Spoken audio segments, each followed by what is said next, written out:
How do you reboot the most successful, recognizable, and longest-running film series in history?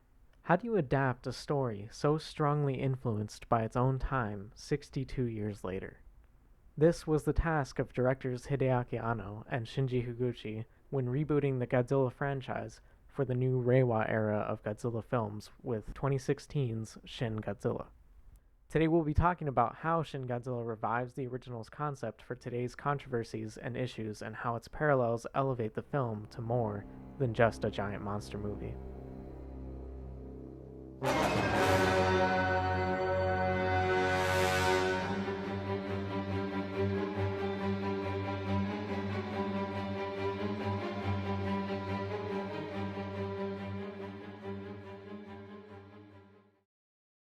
As many know, the original 1954 Gojira is an allegory for the atomic bombs dropped on Hiroshima and Nagasaki at the end of World War II.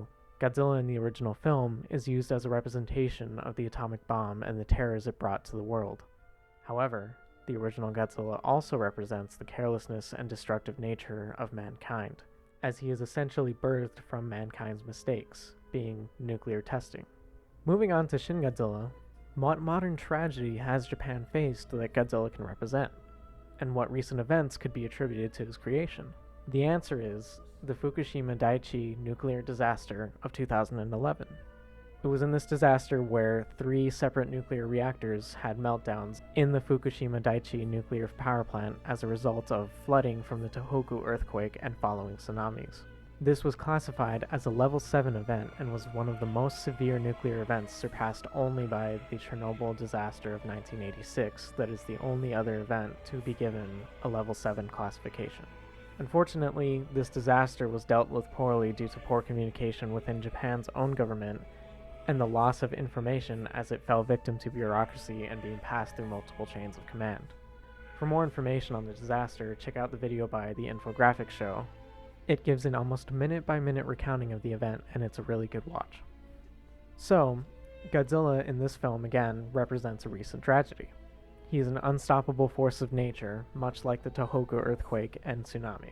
He represents the terror and destruction that came from the Fukushima Daiichi disaster, and he himself is created by nuclear waste dumping the government tries to hide, another one of mankind's mistakes. The main parallel to the Fukushima Daiichi disaster in the film is the government's response to the issue at hand, being Godzilla, and its own limitations that delay important decisions.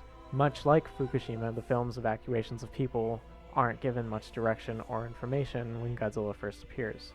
Despite his less than menacing appearance, Godzilla still wreaks havoc around the city, and the decision is made to finally launch an attack using attack helicopters. But when everyone gets into place and is ready for the attack, they see an elderly couple trying to make their way across some train tracks, and the attack is called off. The lack of communication during evacuations caused this oversight and failure of their plan, not to mention the constant calling through chains of command to get permission to fire in the first place. Another commentary seen early on and throughout the film is the age difference between high-ranking government officials and the film's protagonists, enforcing the message that Japan's form of government and rules are outdated and hold back progress. Coming back to its parallels with Fukushima, there are many visual similarities seen throughout the film, particularly with its maps of radiation Godzilla leaves behind, the rescue efforts after his first attack, and even the depiction of Japan's citizens that are displaced by evacuations or the radioactive contamination of their homes. Between Godzilla's first and second attacks, the film's protagonists are tasked with discovering Godzilla's origins and devising a plan to kill him. This approach differs from the 1954 original in that it ditches the single hero idea like the original's Dr. Serizawa and presents a large group of scientists, politicians, and military representatives as the heroes. This depiction works to draw parallels in that in the real world, it takes large groups of people and systems in place to solve issues and overcome tragedy. It also presents a more realistic approach to how one or more governments would hopefully deal with such a situation. Once Godzilla returns, he is evolved again and is now in his final monstrous form. While attempting to evacuate cities and districts, the Japanese government learns that the US government plans to use B-2 Spirit bombers to try and kill Godzilla.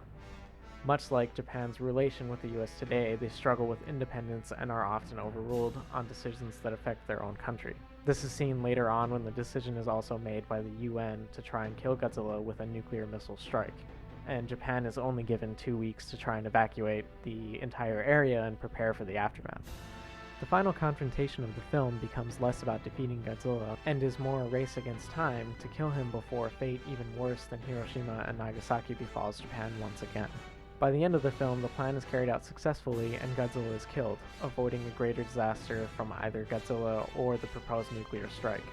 However, much like the aftermath of the Fukushima Daiichi disaster, Japan's work may be far from over. In a final shot, Godzilla's tail is shown having attempted to sprout human-sized forms of himself, turning one problem into many. Whether or not they will have to deal with these mini Godzillas is unknown and is left in ambiguity, but it does also parallel the cleanup efforts after the Fukushima Daiichi disaster. Although a major crisis was averted, cleanup efforts would take place for years following, addressing the many problems created from the single disaster. The arguments and allegories laid out in 2016's Shin Godzilla are a strong contender for the film's success in Japan and the positive reception it has received as a reboot. The way the film retells a recent tragedy through an extraordinary situation resonates with viewers and makes it not just one of the best reboots in the franchise's history, but one of the best reboots in recent film. Thank you guys. If you liked the video, make sure to like and subscribe. Let me know what you think of the film in the comments down below, and stay tuned for more of these videos.